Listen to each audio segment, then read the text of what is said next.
Good morning, all. In our previous session, we seen the receiver noise and the predictability of the range prediction. There we have seen the range is depends upon the say S minimum. So that is supposed to be minimum detectable signal. So some of the parameters which affects the range also. So one of them is receiver noise. So already we know any system without noise does not exist. So normally there will be without there will be a minimum noise will be occurred in any system. So that noise may be a Gaussian noise, or it may be a white noise, or it may be a thermal noise. Any system will produces at least a thermal noise. So that is any system does not contain any noise. It does not exist in there. So that is why we'll go with the receiver noise. Since noise is the chief factor in limiting receiver sensitivity, so it is necessary to obtain discrete quantity. Noise is unwanted electromagnetic energy which is interfaced with the ability of the receiver to detect the unwanted signal. If you want to detect the wanted signal, so we need to eliminate the unwanted signal first.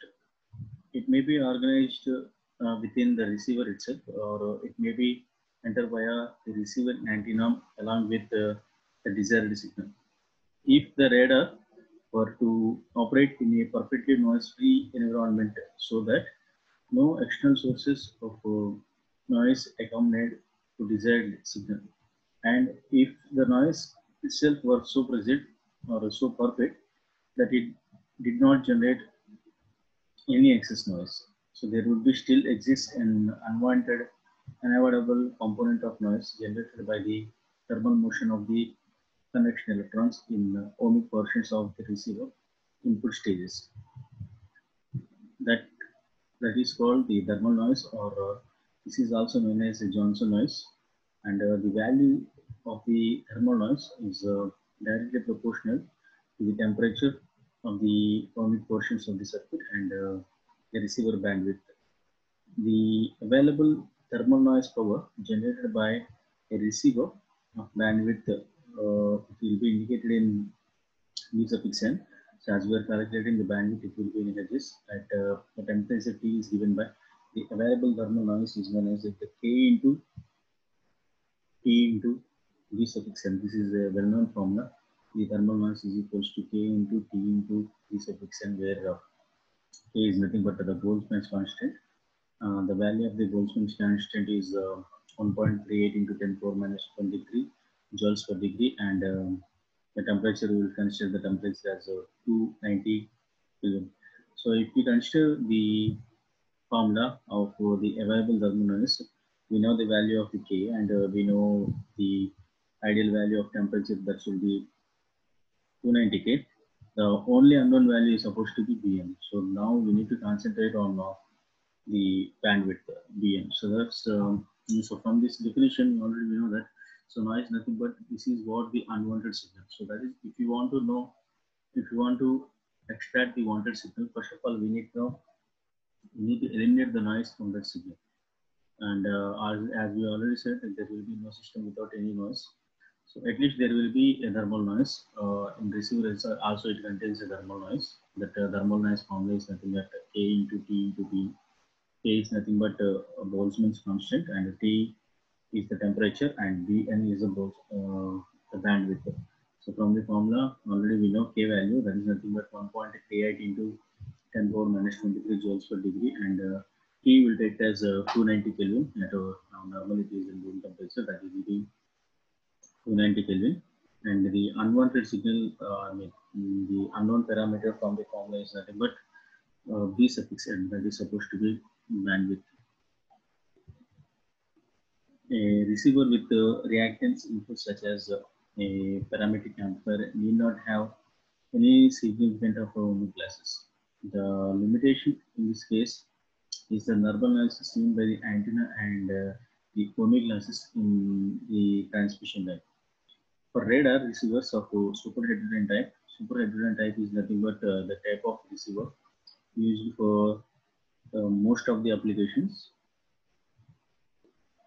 The receiver bandwidth is approximately equal to that of the intermediate frequency stages, and it should be considered that the bandwidth is not more than minus 3 dB or half power bandwidth commonly employed by the electronic engineering. Normally, we know the bandwidth of any normal filter or any system should be minus 3 dB. So the bandwidth should not exceed that minus 3 dB, and it is an integrated bandwidth, and the value is given by Bn is nothing but integral minus infinity to infinity modulus of h of f whole square into differentiation, where we are differentiating with respect to frequency divided by h of f naught whole square, and where here, so first we need to consider h of f is nothing but the frequency response of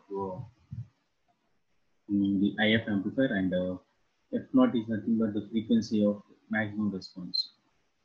H of f is that h of s is given by the frequency response characteristic of the IF amplifier, and f naught is the frequency of the maximum response.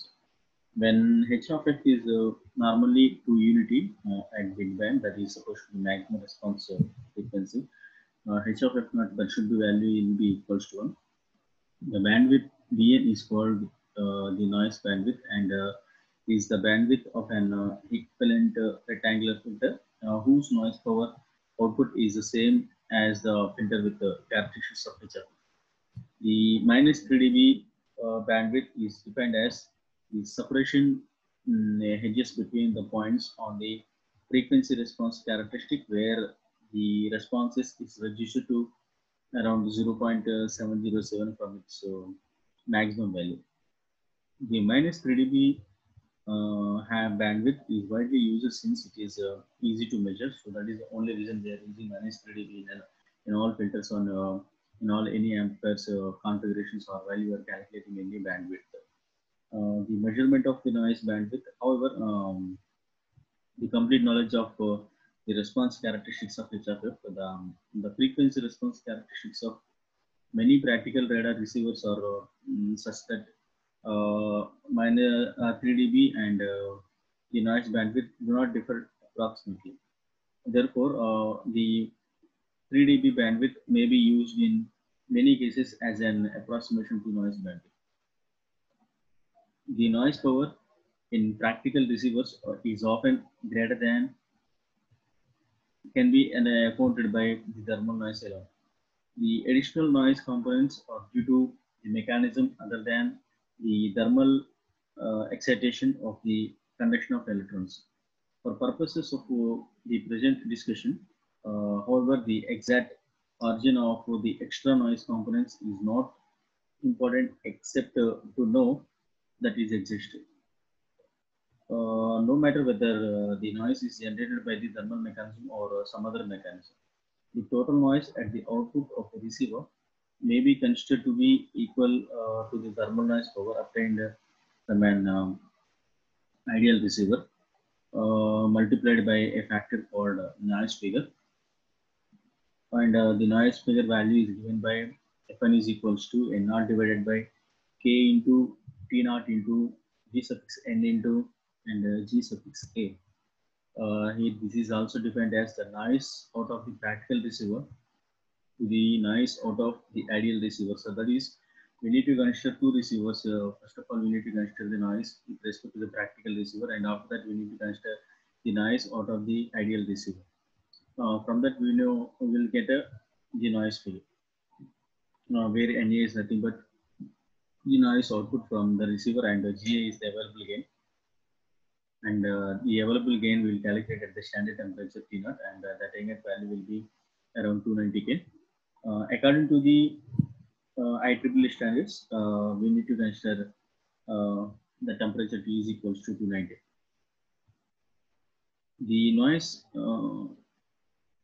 The noise out of the practical receiver is measured over the linear portion of the receiver input-output characteristic, usually at the output of the IF amplifier before the nonlinear second detector. The receiver bandwidth Bn is that of the IF amplifier is most receivers. The available gain GA is nothing but the ratio of signal out, that is nothing but S naught to the signal in. S0 divided by, and KT not Bn is the input noise and is an ideal receiver. So it will be written as Fn is equals to Si divided by Ni divided by S0 divided by N0. The noise figure may be interpreted therefore as a measure of degradation of the signal to noise ratio as the signal passes through the receiver. Now we are rearranging the words and we'll say Si is equals to K into T naught into B suffix n into F suffix n into S naught divided by N naught. If the minimum detectable signal S minimum is the value of the SN, just we're considering S minimum is the value of the SI corresponding to the minimum value of the output of a FE signal, and the signal to noise ratio will be S0 divided by S0 will be S0 divided by N0, that will be equal to the minimum. So necessary detection, then we need to just substitute the value, and then we'll get S minimum is equals to K into T0 into Bn into Fn into S0 divided by N0 S minimum. If the minimum detectable signal S minimum is that of the value of Si corresponding to the minimum value of minimum ratio of the output power signal to noise ratio, S0 divided by N0 minimum is necessary for the detection, then S minimum is equals to K into T0 into Bn into Fn into S0 divided by N0, the signal to noise ratio at the minimum value. Just we are substituting this value in the radar equation. Already we know, just we are substituting the S minimum value in the radar range equation. So R maximum is equals to PT into G into AE into sigma divided by 4 pi whole square into K into T naught into Bn into Fn into S0 divided by N naught minimum. If you want to find out only R maximum, and the value of the 4 will be go to other side as 1 by 4. But if you want to find the range maximum with respect to the signal to noise ratio, this is the final output PT into G into AE into sigma divided by 4 pi whole square into K into T naught into Bn into Fn into S0 divided by N0 minimum. This is what from the starting already we are calculating the radar range equation, but the radar range equation is changing step by step. Why? Because if you want to predict the radar range equation perfectly, if you want to predict the range, that the range is nothing but the distance from the target to the radar. If you want to predict that range perfectly, we need to do all these analyses. So already in our previous classes, we said that we know the value of the PT, we know the value of G, and we know the value of AE. The problem is with radar cross section and the minimum detectable signal. So that is the reason we are giving more and more interest, and we are going more and more analysis towards the radar cross section area, and as well as for the minimum detectable signal. So that is, if you want to find out the S minimum, so first we need to find out the signal to noise ratio. So in order to find out the signal to noise ratio, first of all we need to find the noise figure.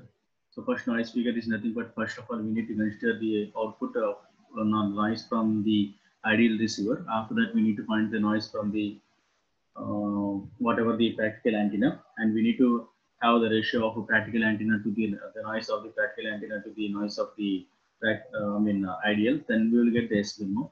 So from after substituting all the values, then we will get the radar range maximum as PT into G into AE into sigma divided by the denominator of 4 pi whole square into K into T naught into Bn into Fn into S0 divided by N0. So the equation is modifying. The equation is modifying by step. So that is, it is very easy for us to analysis or to find out the range direction very accurately. Why? Because without finding the range equation accurately, the measurement of the detection or the measurement of the location will be wrong. So that is the reason we need to give more and more analysis in order to get the accurate values of the range. So that is the reason we are giving more and more analysis, and we are giving more and more approaches towards the radar cross section area, and as well as for the minimum detectable signal. So already we have seen the minimum detectable signal and the radar cross section or in statistical nature. So it will be very difficult for us to find out the R maximum. So we are going for the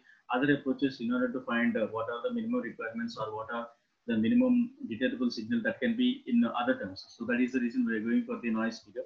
So already we have said without noise there will be no any practical receiver. So we need to consider the noise, and after substituting all the possible parameters, then we will find the radar range equation Pt into J into Ae into sigma divided by 4 pi whole square into K into T naught into Vn into Fn into S naught divided by N. So in our class, in our next classes, we will see the radar cross section area, and with that analysis, we will very easily understand what is the radar cross section and what is the effect of the radar cross section on the radar range equation. This is with the radar range equation. After that, we'll go with the signal to noise ratio. The signal to noise ratio, already I have said that in order to find out the S minimum, first of all, this is nothing but the signal to noise ratio we have calculated. Signal to noise ratio is nothing but the amount of the noise with respect to the signal that is supposed to be the signal to noise ratio. Now, in this discussion, we'll see signal to noise ratio at the output of the IF amplifier that can be necessary to achieve a specific probability of the detection without exceeding a specific probability of the false alarm. So already we have said the false alarm is nothing but the probability of getting a wrong target is supposed to be false alarm. So that is, we need to eliminate, we need to find out the probability of the false alarm. If you know the probability of the false alarm, then it will be very easy for us to know what is the exact or what is appropriate or what is the accurate target. The output signal to noise ratio is obtained by maybe substituting the value of the minimum detectable signal as you already seen, which is in turn used for the radar equation.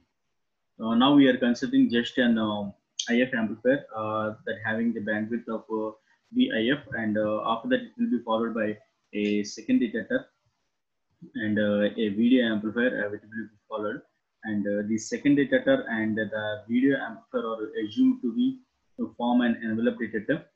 That is the envelope detector, that is nothing but which results the carrier frequency but passes the modulated frequency. To extract the modulation envelope of the video bandwidth must be wide enough to pass the low frequency components by the second detector. That is, if you want to find out the modulation output, we need to modulate the output. The video bandwidth must have the wide enough. Why? Because if the video amplifier bandwidth is not enough, then we may miss the signal which can be present at the output. So that is, the bandwidth of the video amplifier should be large enough in order to find out the frequency at the output.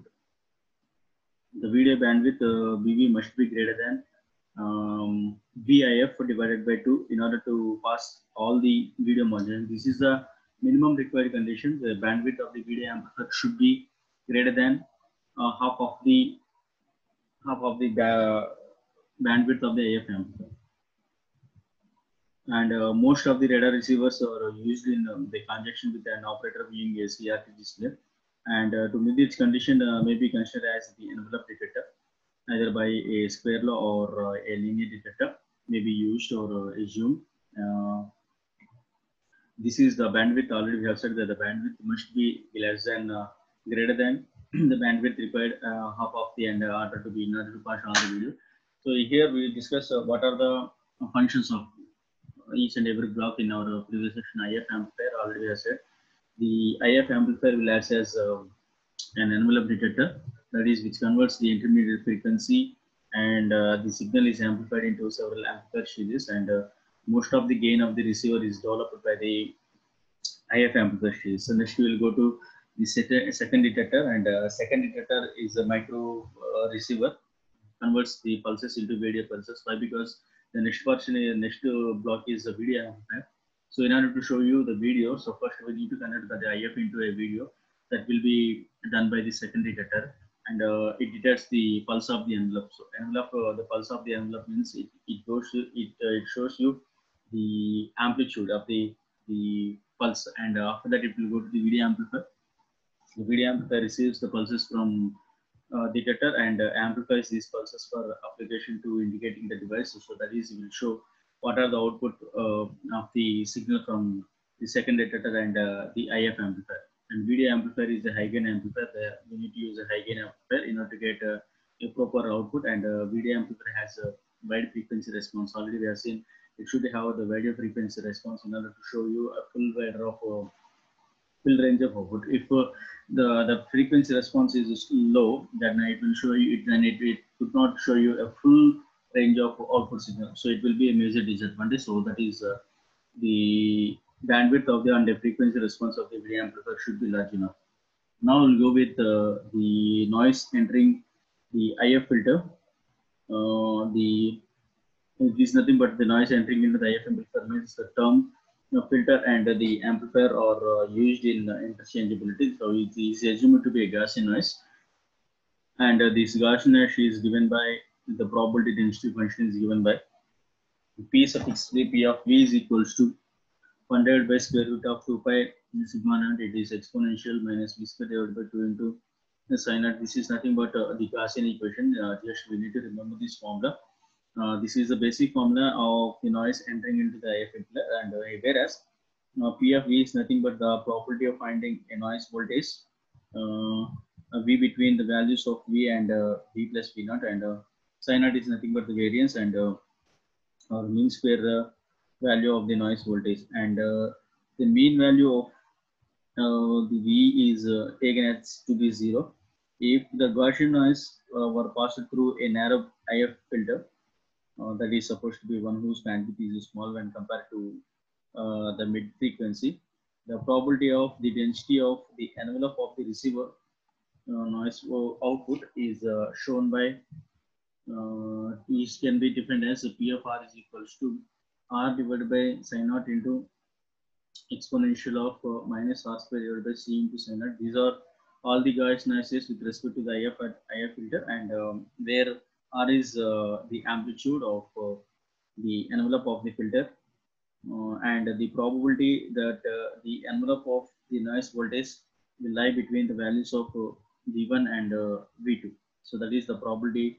Now we are writing the formula of the probability. So first initially we have taken the noise entering into the IF amplifier. After that we have taken the probability of the envelope detector. And after that we are considering the probability of getting the output voltage. So probability is equals to probability of the range with respect to two voltages V1 and V2 is given by integral V1 to V2 divided by sigma naught into exponential of minus R square divided by 2 into sigma naught into differential, and the probability that noise voltage envelope will be exceeds the voltage of Vt is nothing but the probability of Vt less than or is less than infinity. So that is the threshold voltage limits from threshold voltage to infinity.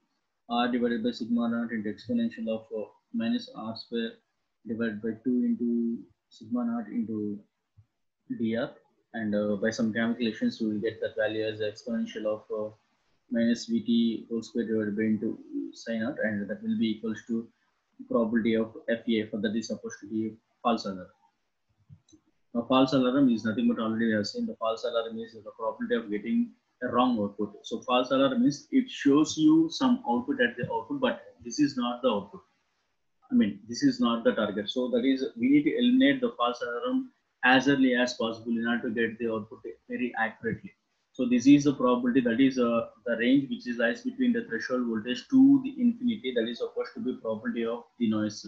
So first we need to know what is a false alarm, and we need to eliminate what is that is exactly a false alarm or accurate target. Whenever the voltage envelope exceeds the threshold, a target detection is considered to have occurred by definition. Since the probability of the false alarm is the probability of that the noise will be a cross of the threshold, gives the probability of the false alarm, and the value is given by the PV.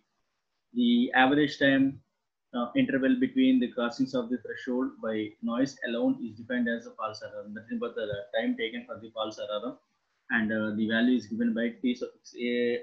FA is equals to FA is nothing but a false alarm, and limit n tends to infinity 1 by n summation k is equals to 1 to n, k is equals to 1 to n, and summation tk Tk is nothing but time between the crossings of the threshold voltage by the noise envelope when the slope of the crossing is positive.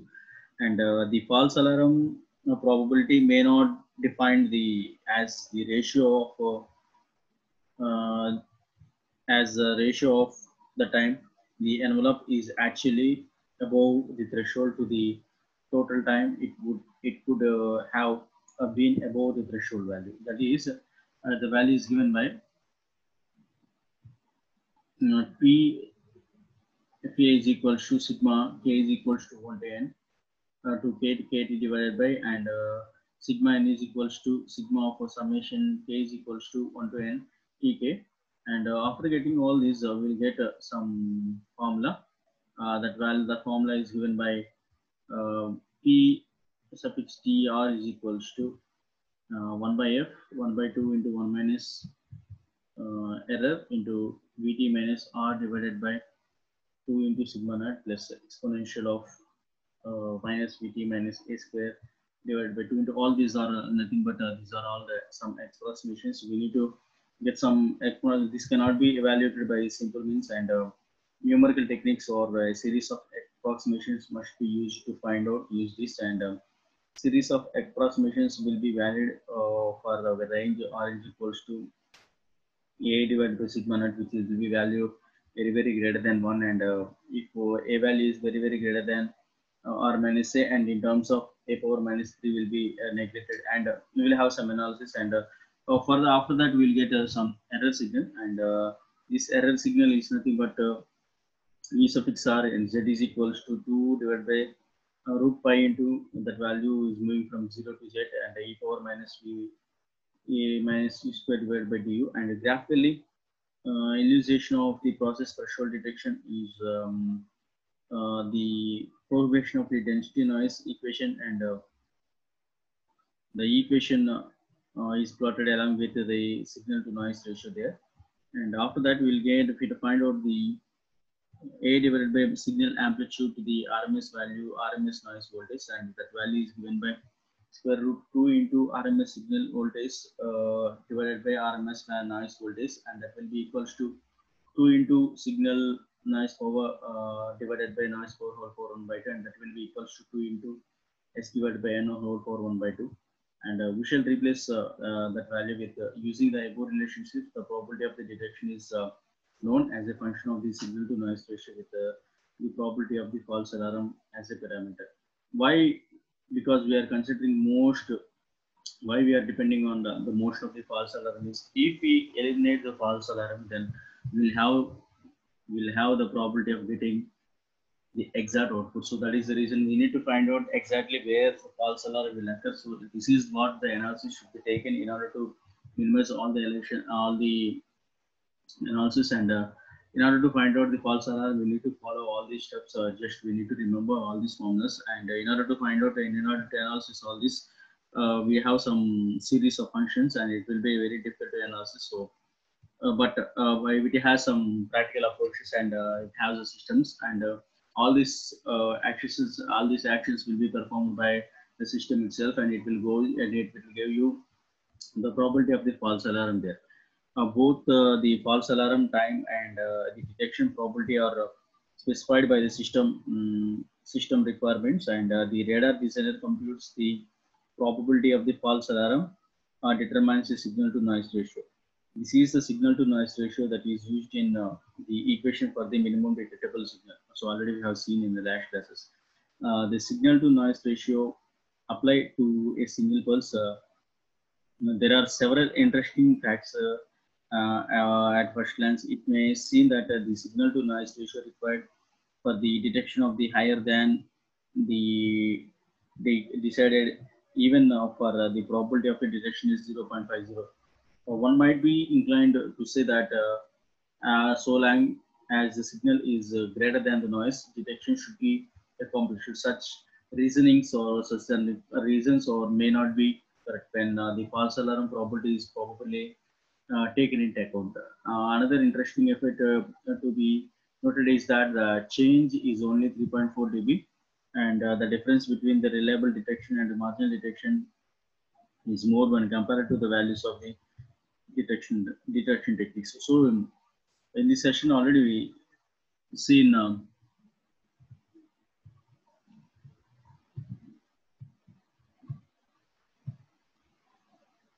we have seen what is a minimum detectable signal. After that we went for the signal to noise ratio. For this, in order to find out the signal to noise ratio, we have several formulas, and it will be very difficult to remember, but there is no other option that we should remember, because while the system is designed, we need to consider all these parameters, but the system will accurately gives you the value if we design the value with respect to all these parameters like this. And so first we need to have the Gaussian values, Gaussian noise with respect to the narrow band filter. After that, we have considered the probability of the envelope detection. So why? Because we are considering the only envelope means already we have seen. If you want to put a threshold voltage, so first of all, we need to concentrate on the amplitudes of the receiver signal. So amplitudes of the receiver signal means the envelope is nothing but the top of the amplitude, that is supposed to be the maximum value of the amplitude. So that is the reason we're getting, we are only concentrating on the envelope of the outputs. We are not concentrating on minimum values, we are concentrating on the maximum values, that is supposed to be envelope. So initially we are calculating the noise voltage with respect to noise voltage with respect to V1 and V2, that is the probability of getting the output. And after that, if the values are less than, if the values are exceeds that threshold voltage, so we will see that values are supposed to be false alarm. So after that, we need to find at what time the false alarm is occurring. So that is the formula for the false alarm, that is limit intention infinity, and this is the value. And after that, we have calculated the series approximation of the final result, and this is the value. And after that, we need to find the exact RMS noise of the voltage, and we need to substitute all these values. And so far we have considered the only noise as input here. Now we will consider a sine wave of the amplitude along with the noise signal as input to the IF amplifier. The signal of the signal is saved, that of the IF midband frequency IF, and the output of the envelope detection detector has a probability density function given by that value, and PA of SR is equals to R divided by sigma naught into exponential of minus R square plus A square divided by 2 into sin naught into Y naught into RA divided by sin naught. And these are all the analyses. Already we have some formulas here where I of Z is modified the Bessel function of 0 in order to argument of Z, and the probability that the signal will be detected is the same as the probability of the envelope of R will be exceeded the predetermined threshold voltage Vt. The probability of the detection is given by Fd is equals to the formula. And after that, we need to have some formulas here, and we'll get the final value as like this. Now, this is the end of the session, and in this class, we've seen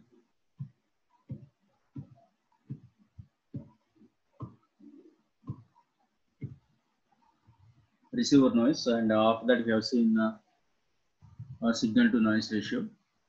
Why we are considering the noise means, in order to find out the range equation perfectly, we need to concentrate on the noise. Why? Because noise